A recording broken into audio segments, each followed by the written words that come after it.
G'day fellas and welcome to a casted game of Age of Empires 4. Today we are on Relic River to watch two Conqueror 3 players face off, mono-y-mono. And I tell you what, I'm looking forward to it because we have got someone very special, someone you'll be familiar with, ladies and gentlemen, this morning in the west of the map in the colour yellow, playing as the Knights Templar. It's Fei-Chan.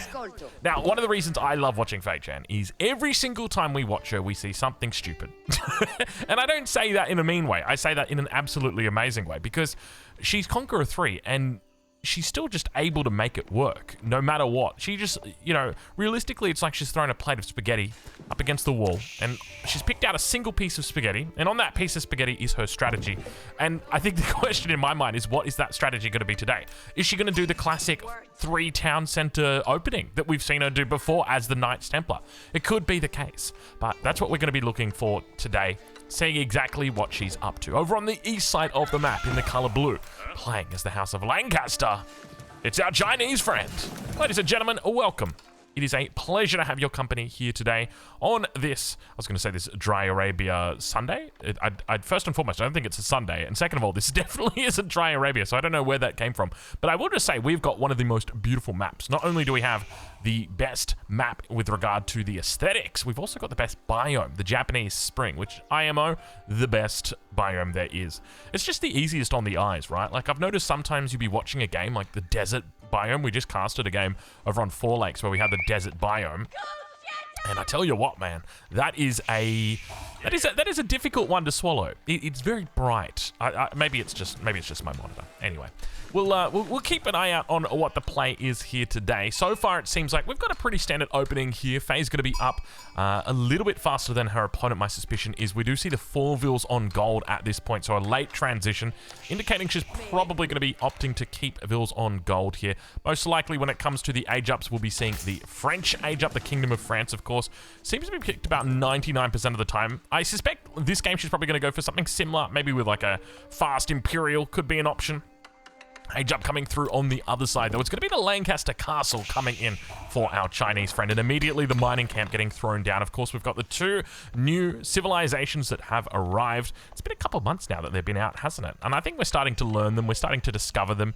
I'm curious how you guys feel about balance, because I think at the moment it seems pretty good. When it comes to at least casted games, we're seeing our fair share of every civilization. Let's check in on the other side of the map as the age up for Faye does come through, and it's going to be the Principality of Antioch. Interesting decision from Faye. Now, of course, you get the bonus to melee damage. You also unlock a very peculiar unit. So the unit is essentially going to be giving you melee damage from range, and that is rare, at least in Age of Empires 4. In Age of Empires 2, there is a very similar unit. But in Age of Empires 4, it's the first of its kind, the Sergeant. It is a powerful unit. I think it's been a little bit overshadowed. I don't know if that's the right term, but it's definitely something that we haven't seen a whole lot of, just primarily because people are typically going for the Kingdom of France. They're going to the Chevalier, so you don't see it as much. So I suspect that we'll see that today.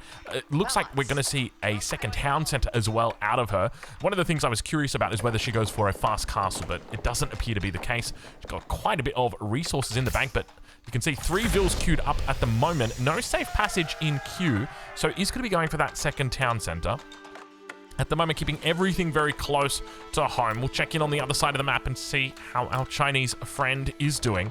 So, of course, now, with the age up going to be coming through, that means manas will be dropped. So, expect to see, I would suspect, probably a 3 mana opening, maybe into a couple of units.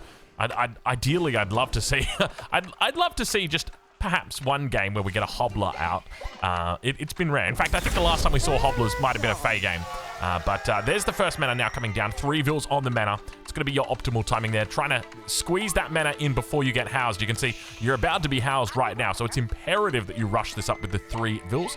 That's going to allow you to get that mana up before the villager completes. And subsequently, you will not be housed because we're at 20 out of 20 at the moment. The moment this finishes, or at least, this might be close. Did he start it? He may have aged up a little bit late. Oh, he's going to be pushing it. He's going to be pushing it. He's going to be... Oh, he's idle for a couple seconds right there. We'll give it to him. We'll say it's fine. We'll pretend like we didn't see it. Second TC now going to be coming down. Not the earliest second TC, I will say that. We have seen faster second TCs, especially from the Knights Templar, but still pretty damn quick. It's going to be hard to stop a TC this fast, and you can see she's got a beautiful little spot here. She's got the deer, she's got the berries, and she's also got the boar that she could potentially lure over here. So something to keep in mind as the game continues on. Does she dare look for a second expansion though? We've known her to do this before, but I think she might be pushing her luck. Though, to be fair, I mean, you're up against the House of Lancaster, right? So it can make sense to invest heavily. Though I think, to be honest though, you're probably just better off going Castle Age and then looking to pick up relics and then maybe dropping a third TC after some time there as well, if you want to scale. If you really want to scale, you probably don't even need to do that though.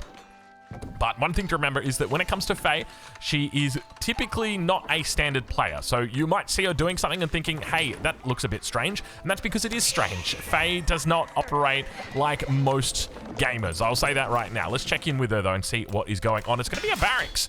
So indeed, we are going to be getting a barracks coming out for her. So there is the potential for the sergeants to be marching out across this map. Let's take a look and see what the play is here 6 minutes in. I'm looking forward to seeing what she's going to be doing. It's going to be a second Rax that's going to come down. So there's the sergeant. You can see it's quite expensive, 120 resources, but she's dropping a second one, and that definitely indicates to me we're not going to be seeing that third TC.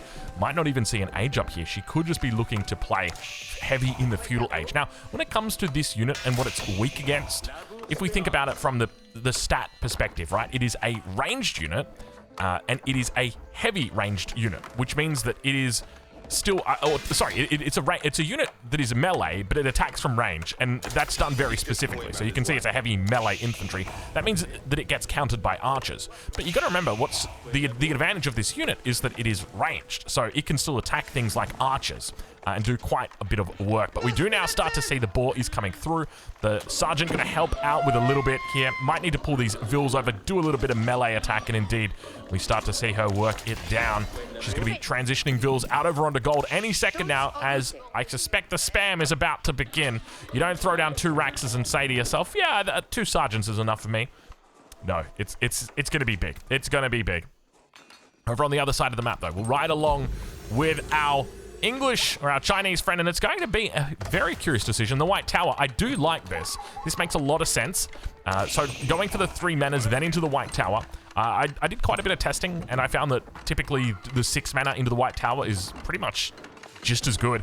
Obviously, it's better because you got more manas. You're a little bit later to age up, but realistically, like, there's not much that's going to hurt you in that time. We've got a couple of sergeants coming on the way over right now.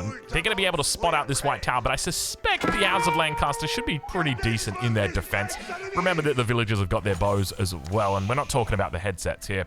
Meanwhile, to the south of the map, you can see the wall already coming in. Likely that she suspects there will be knights at the very least. Pilgrim's now going to be moving towards that north side of the map as safe passage has now come through. Age up on the other side of the map for our Chinese friend, who drops down a monastery immediately and is going to start looking to claim these relics. Now, keep in mind, this is Relic River, so you don't get any safe relics. They're all up for grabs at this point in the game, and immediately we can start to see the Earl's Guards make their way across the central river. Going to be able to chase down these sergeants. Now, keep in mind, the sergeants have got melee armor, which means they're going to be effective against these Earl's Guards, at least until the Earl's Guards have got their throwing daggers back up. But now, more of them going to be coming out, doing her best to rally these units to the front, try and dodge. Unfortunately, one of them does go down. Only the 2 Raxes for the moment. It's going to be an age up behind this, though, so she's not looking to spam too heavily at this stage. And I guess that's probably going to be reactive based on the fact that the White Tower has come up over on the other side of the map. Now, Earl's Guards closing the gap once again. You can see how the sergeants have to turn to fire. Of course, like most units, they need to turn to fire, but they've only got the range of 4. That's another thing to note. So they don't have the longest range. Slightly less. Oh, that right there. That felt like a 360 no scope. You know, like, you remember when you play in CS:GO and you throw the nade and then you just, it's like the Kobe. It felt like a Kobe right there. That's kind of what we had. age up coming through. It's going to be Republic of Genoa for Faye. Now, this is an interesting choice for Faye because when it comes to melee units, one of the great ways that you can combo Antioch, the Principality of Antioch, because they get that bonus extra, the bonus extra damage for melee units, you can combo that with the Angevin Empire. You can go into heavy spears. If you go for the Republic of Genoa, you'll have access to the Genoese crossbowman, which is like a heavy crossbow, and you'll have access to the Kingdom of Castile, where you'll have access to the, well, it's not particularly melee, let's just put it that way, the Genitor. And yeah, so this decision doesn't make sense from a unit perspective, but definitely makes sense from a gameplay perspective. She's going to be looking to maximize her gold income through from these pilgrims as much as she possibly can, and that's going to give her an extra 30% here. Though I do suspect we may even start to see a bit of a combo coming out from her. But she is looking to put down another Rax. This is going to be the third Rax that she's putting down. So when you're playing up against sergeants, it's important to remember the way that they work, right? They're a ranged unit, but they're a heavy melee tag. And they've got melee armor, so it means that ranged units like archers are very effective against them. But by the same token, they do melee damage. They do quite a bit of melee damage. They hit like an absolute truck, which means they do very well against archers. So it can be a difficult puzzle to solve. Let's put it that way. Age up coming through. Holy moly, look how fast these age ups are coming through. This is actually the fast Imperial that I theorized back in the day for the House of Lancaster. We're seeing it right now. So the Wingard Palace is going to be coming up. Now, what's interesting about this is that spearmen aren't really going to work in this situation, because if you try and spam out spearmen, you're going to be doing that against a 5 melee armor unit. And keep in mind, that's not even including armor upgrades. This is just base armor. So typically when you're playing into the wing, or as the Wingard, you want to be trying to build up that that garrison command, because it's a very effective way to spend your resources. We've seen players like Puppy Paw do that, where effectively they're just spamming as many of those units as possible. But the reality is we want to be going for yeomen in a situation like this. More wolves coming up towards the south of the base. The pilgrims continue to make their way across the map. A couple of vills now on stone as well, indicating that there could be the prospect of a third TC. You know what she's like. I don't think that that's going to be anything but a third TC. I mean, she could go for, I don't know, a fortress. It's unlikely, though. It's unlikely. I would say it's probably going to be a TC. You guys know what Faye's like. She loves to throw down those TCs. She reminds me a bit of an Age of Empires 2 player, in a way. You know, like the Age of Empires 2 players, it's kind of remarkable how they do it. I guess the town centers are just cheaper, right? So they can just do it. But like, there'll be games where they're on the Age of Empires 2 games, there will just be games where there is like 8 town centers for each of the players. Or at least back when I last watched Age of Empires 2. It was a while ago. Sergeants in the back of the base. Where did I get that one from? I guess I'm talking too much about Age of Empires 2. Look at what we got here. Gunpowder contingent coming through. But you got to remember, Revoltaquin, it does all right. It'll do all right. But we got ranged units here. That's the other thing to remember. Well, I say, we got units with range here. That's probably the better way to say it, isn't it? More Raxes coming down. Hold on. Is she going for Sergeant only? Okay, hear me out. I think she might actually be going Sergeant only. And this was something that I kind of considered with this unit, because it's a peculiar style of unit. Obviously, it's unique, but realistically, how do you counter it, right? Like, you got to know what the answer to that question is, and naturally, it's going to be yeoman. But does our House of Lancaster player know that? Because the reality is, like, even though he's Conqueror 3, he might not know the exact way to do it. What is going on here? Okay, it looks like that's what's going on here. Revoltaquin's coming out at point blank.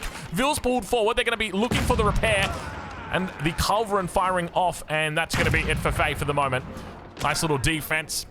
Beautiful response there from our House of Lancaster player. The Vill's coming out. What are these Vills doing? Have we got a potential keep that's going to get dropped down? Is that the play? They're very, very forward, these villagers. Keep in mind, they do have bows you can use. Let's check in with Faye, though, and see how she's doing, because she's got more upgrades on the way through. It's going to be decarbonization, an extra little bit of damage on these units. You can see they're going to go from +2 up to +3, because you've got that extra 10% bonus that's coming through from that Principality of Antioch. So now a total of 15 range damage, so quite a bit, but at the same time, we do have that melee reduction coming through from the Revoltaquin. So if we do the math right here, that's going to be 50 damage, and the health is 215. So it's very unlikely these die. And I love the way the House of Lancaster player is playing this, in the sense that the Vills are just coming forward And really, it's almost like you're sacrificing this, but at the same time, you know that these Revoltaquin will not die. Vil's now going to start teeing off. Revoltaquin move forward, looking to tank it up. The key here is making sure the Revoltaquins don't die, so the micro is going to have to be absolutely instrumental in this offense. And this is almost reminding me a little bit of an Age of Empires 3 kind of game that we're seeing right now. This was a very common strategy that we would see players do. It feels like almost a bit like a Spanish two-falc rush. The way the spearmen have been shipped in here, or should I say, the way the pikemen have been shipped in here. All right, Sergeant's going to look to chase Vils away. Quite a few Vils here. You can see they're going to have to start running for their lives. Meanwhile, back towards that front, the rest of the units. We've got more scouting around the back as well. There's plenty of sergeants now being spammed out. Meanwhile, towards the front. Oh, she's doing it. She is well at holy. Oh my! Wow, that is an economy. That is an impressive economy that we've got going on right now. Look how many she's got in queue as well. That really indicates that her economy is going well. Either that or her macro is not going well. One of the two. Now, sergeants around the backside of the base, just chilling out for the moment. Gonna start sieging down these buildings. Keep in mind they have very effective siege from range. Fortress now going to be put down as well. It's going to be in the center of the map looking to protect the sacred site. Obviously, she's up in the castle age, but the relic number at the moment still not particularly favorable for her. Often we see games where she just completely neglects or forgets to go after them. But have a look at the number of sergeants that are starting to build up here. Keep now going to get thrown down. Needs to defend. The Keep going to get one shot out very quickly right there. Not respecting, and you can see that the House of Lancaster player has lost every little bit of stone from that one. Incredible amount of units now here as the Revoltaquin begin to move forward, trying to focus it down through the villages. Look at the numbers. Unfortunately, Faye not able to take down the Revoltaquin. Too powerful of push we are witnessing right now. This is beautiful. The way the push is coming up. The only problem was that single keep. Oh, look at the amount of Vils that are being brought up here. Is this every single Vil? This is every single Vil. He's completely abandoned base. And now the cannon, the culverin gets focused down. Dies in the blink of an eye. Unit number has fallen. Outposts coming in for the shipments. I'm just kidding. I'm just kidding. All you Age of Empires 3 folks will love that reference, though. And now Revoltaquin's going to turn back around. Keep in mind the range on the Revoltaquin 3.75, so it's definitely an even ball game between these two. Treb now got to come out from all of these. And the Vil number here is ridiculous. Why do we have 44 Vils here? Who knows? I don't know. But we are witnessing an absolute fiesta. And this is the consequence, right? When you got these Revoltaquins, you just got to play like it. Vils getting picked off one by one. You can see Faye now taking out 9, but I mean, to be honest, who's really counting Vils at this point in time when all of them are forward like this? Siege Workshop going to get thrown down. You can really feel that our House of Lancaster player is trying to finish this game right here, right now with the Revoltaquins. A really cool Revoltaquin strategy. I wonder if he does this every single game. I wouldn't be surprised. This would be very effective. Vils, Revoltaquin. Repairs, very good. Like, look at the way the Revoltaquins are melting through everything. Faye actually in a little bit of trouble here. Only 34 left. There's going to be more on the way back, but at the same time, as long as you've got villagers to repair these Revoltaquin, they are able to do work here. What do you need to counter these? Maybe some, like, Springalds? Nope. Honestly, hear me out. Genoese crossbowmen. Genoese crossbowmen would absolutely do work here. So another Siege Workshop coming down on the front. This is absurd. This really reminds me of an Age of Empires 3 all-in. We really used to see that kind of all-in in Age of Empires 3, but in Age of Empires 4, we really don't get it. Not like this, not since Don Artie. And it's been a while since we've seen the Don. He's too busy winning poker tournaments. I don't know if you guys have seen it. Do a Google search, Don Artie poker tournaments. You'll see the man winning hundreds, thousands, tens of thousands, millions. He's a billionaire at this point from poker earnings alone. He's literally, he's taken them all. No, not really. He's making money. He's making moves. We'll say that much right now. He's making mogul moves in the poker world, the big Don. That's your little Don Artie update. Keep an eye out for the next one. Don, if you're listening, hope you're doing well, mate. Keep it up. Keep up the wins. Keep up the dubs. All right. Now, the push. It feels very awkward, though. We've got another Culverin coming out. This could have been 2 Culverin, and you can see just how much that impacts. But this was very much planned out from our House of Lancaster player in this regard. I absolutely adore what we're witnessing here. Meanwhile, on the side of Faye, she's just 100%. I'm just all in on sergeants. I don't even care at this point. Just make me some sergeants. Okay. whole bunch of sergeants now going to come through. Revoltaquin burning on the back. This is where I wish we could see the kill count. Imagine the kill count right now on these Revoltaquins. It must be into triple digits at this point. Look at them all move forward. The Culver are going to get sniped out. The Revoltaquin's just chilling out. What are the... Wake up, Randy. What are you doing, son? You got to get it yourself off the top rope. Get into the ball game, kid. Oh, you hate to see it. Especially just getting sniped out like that. You know what would be lovely to see from our House of Lancaster player? Some nice little walls around here. Now moving forward. Beautiful control coming out from Faye, but at the same time, she's just looking to try and pick off these villagers. She knows she can't get the Revoltaquins anymore. The Revoltaquins are out of reach. And as long as you're picking off the vills, splitting, picking off the vills, you're going to be absolutely fine. You can see a little bit of damage and at the same time just juggling. What are we witnessing right now? There's vills that are in queue. The landmark has been destroyed back home. There's still wood that is that is being gathered. But Faye's losing it all.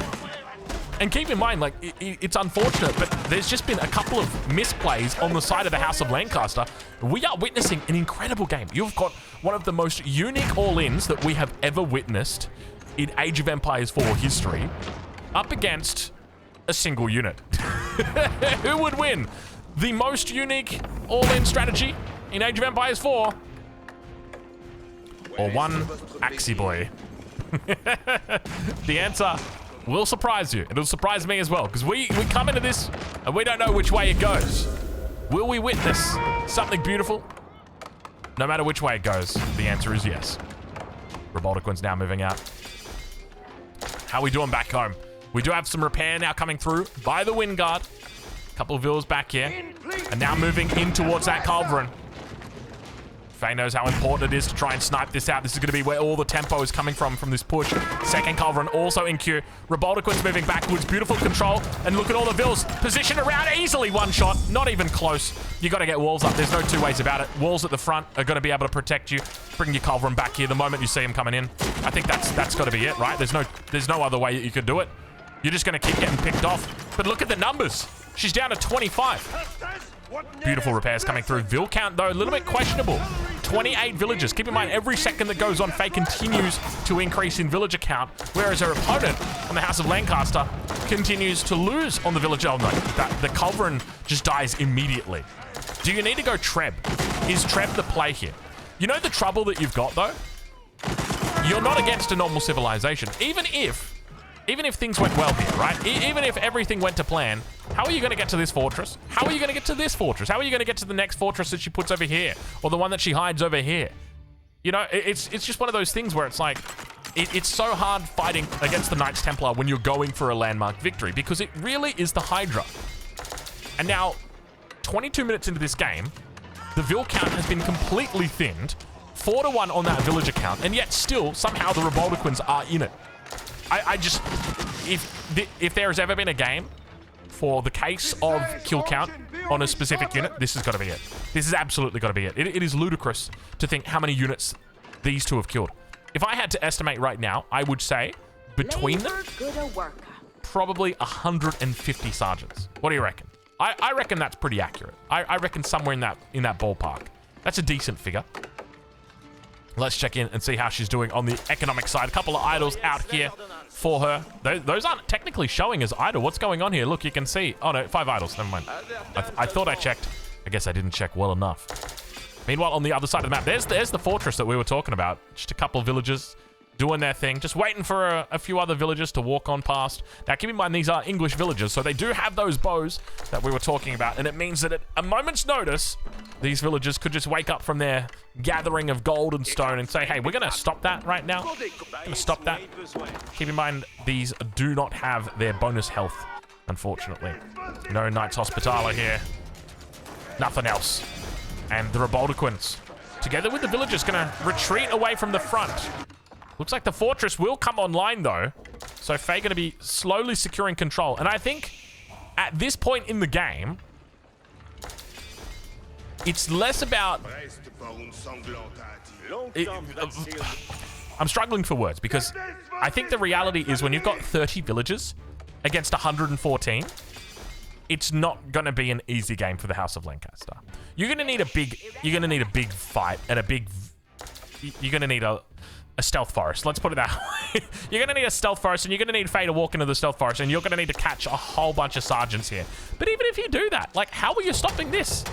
These are fortresses, powerful fortresses.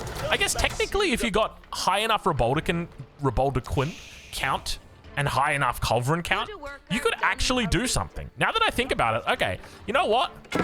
I'm not saying it's over right now, especially because as we get more Reboldiquins out, all that's going to happen, because if Faye's 100% committing to this play, if she says, you know what, I'm just going to go Sergeant only, there is an absolute world where Faye loses this game. Because the Reboldiquins have got enough range to actually take them on. If she was just full archers, it would be a different story. But she's not. She's full sergeant. And that's the difference. 4 Reboldiquins now out. Do we have additional ones on the way? We don't, but we do have a potential Trebuchet coming out. Wingard army coming through. Vil's going to be forced back away from it. Reboldiquins moving forward. A little bit of a raiding force to the south. We'll keep an eye on it. The villagers have gone a little bit too far forward and now coming back for the Wingard once again. Reboldiquins move forward. Looking to try and snipe out the Culverin. Are they going to get it? No. Oh, they've got to focus down. Oh, she gets the 1-2. The 1-2 now moving in on the next Reboldiquin. Goes for it. Can she get the 3-4? You can see this. Like, this is it. This is it. This is what I was saying. Reboldiquins, man. Reboldiquins, man. Reboldiquins, comma, man. This could be good. This could be good. I think there's something to be said about the Reboldiquins. The only trouble that you're going to have here is that you're no longer on the attack. You're on the defense. And it means that you're going to have to face units that are going to be running around your base, running around your space. And you don't want to be chasing them with Reboldiquins. Reboldiquins, you just want to be rushing down mid and forcing fights down mid against all 5 of the enemy units. Not units, heroes. Champions. Depends what game you come from. It doesn't matter the game that you come from. The reality is we all like to force it down mid, don't we? That is exactly right. And now focusing down once again. Vils get pulled. Vils get pulled. Able to hold that third Reboldiquin. Standing strong. Keeping it alive. Look at the Reboldiquins go. Burning it down the house. Meanwhile, Faye just absolutely spamming it out. Meanwhile, behind the scenes, Wingard Palace has finally gone down. I tell you what, I think the biggest issue the House of Lancaster players had is not having enough Reboldiquins. Once you get to like this kind of critical massive Reboldiquin, though to be fair, I think Faye could just wait until she's got 100 sergeants and then just start one-shotting the Reboldiquins like she was doing. But once you start losing a couple, I guess that's the trouble that you've got, right? If you've got 100 sergeants against like 8 Reboldiquin, you're not going to kill 8 Reboldiquin with villagers. No. There's no chance. You'll kill the first one, yep. You'll kill the second one, yep. But the third one, that one's going to get repaired. And even if it dies, the fourth one's going to get you. You're not going to get the fourth one. You're not going to get the fourth one. It's not going to happen. The range is too similar. And now we witness what might be one of the most bizarre games in history. Those Vils are going a bit too far away, and you can see immediately those Vils get brought back as the Reboldiquins now look to try and open up on these units. Moving around the top side, they've spotted out the Culver and say, hey, come here, buddy. Indeed, they managed to get him, but we kind of expected that. And that's all she wants. That's all she wants. She comes in, she just grabs it, and it feels like she's just dancing rings around him right now. I tell you what, I don't think I've ever seen a game like this. Could you imagine if this was a tournament game? You know what? I probably could. It feels like it could be a tournament game. Strategies like this are very common that we see in tournaments. Nothing as crazy as this before, though. I will say that. Very much. I don't know why it reminds me so much of Age of Empires 3. For you Age of Empires 3 folks, comment down below and let me know what makes this such an Age of Empires 3 kind of game. Is it just like the perpetual all-in nature and yet still the hope that, you know what, my falconet shots could maybe seal the deal one day? I think that's it, right? Like, I just get one good falconet volley and the game's over. I think we've all been in that spot before. And with the Reboldiquins, it's exactly the same. Reboldiquin's a little less RNG, though. It's more about positioning from the opponent. Whereas, like, the falconets, you get a good volley from Fog of War, and my lord, dude, it's over. It's all over. Goodbye to the enemy Janissaries. Okay. Faye, let's ride on board with her and take a look how she's doing. You can see she's got very good control at the moment. Coming in from every angle. Just wants to avoid those Reboldiquins as much as she can. Just going to try and keep that balance on both sides. Reboldiquins hot on the tail of all these sergeants here. And now looking to work down that white tower. You can see it's lost a little bit of health. Not a huge amount just yet. Meanwhile, to the north, Lancaster Castle going to go down. Oh, she's not going to do it like this. Oh, she can't do it like this. No. Oh, that's so funny if she does it like this. She's just going to... She's not even going to fight the Reboldiquins directly. It's the ultimate strategy when you think about it, right? She just comes in and kills the town center from the north or the white tower from the south. And the Revoltiquin are just forced to follow one of the armies. Look, more reinforcements on the way through from the main base, now focusing down the meadow. And you can see just how quickly she's sieging this down. She doesn't need torches. She doesn't need range. Meanwhile, back towards the front, it looks like the Revoltiquin have just committed at this point. House of Lancaster's just said, you know what? Take it. I don't care. Take my base. I don't care. Revoltiquin still yet to turn around. At this point, these three Revoltiquin, in fact, the Revoltiquin this game have racked up, I'm going to say 300 plus kills. But she manages to do it. Ladies and gentlemen, we're 30 minutes into this game, but I suspect we're not going to be around for much longer. She's really doing it. She's cleaning up every single building on the map before she does it. Oh, no, Faye, no. All right, if you guys are watching here, you don't need to watch anymore. She's finished him off. Now she's just playing with her food. We've all been there before. She wants to age. Oh, my mistake. She wants to age up. She's going with a Teutonic order as well. So we could see some potential Teutonic knights here, but I mean, she's memeing at this point. You can turn the video off now. It's okay. There's going to be nothing fun that happens after this, apart from like the complete demolition of this army. Age up on the way. 25 seconds to go. She's left the town center. Obviously, she could have taken it out, all right? She could have taken it out. She could have ended the game here. But she wants to finish these Revoltiquins once and for all. She's had it with these damn Revoltiquins in this mother flippin' Relic River. And, I mean, we've all been there, right? We've all had too many Revoltiquins in our Relic River before. That's definitely not a euphemism of any sort. I'm sick of these what does he say on this 9 to 5 plane? Oh, the kid-friendly version. Oh, he just deleted the Revoltiquins. He says, "You will not take me. You will you will never take, what is it? You'll take our I don't know. Anyway, ladies and gentlemen, that's it. What a weird game. That was the weirdest game I think we've ever casted. Ladies and gentlemen, thank you for watching. Go check out Faye. I'll leave a link in the description and we'll catch you in the next one. What the hell, man?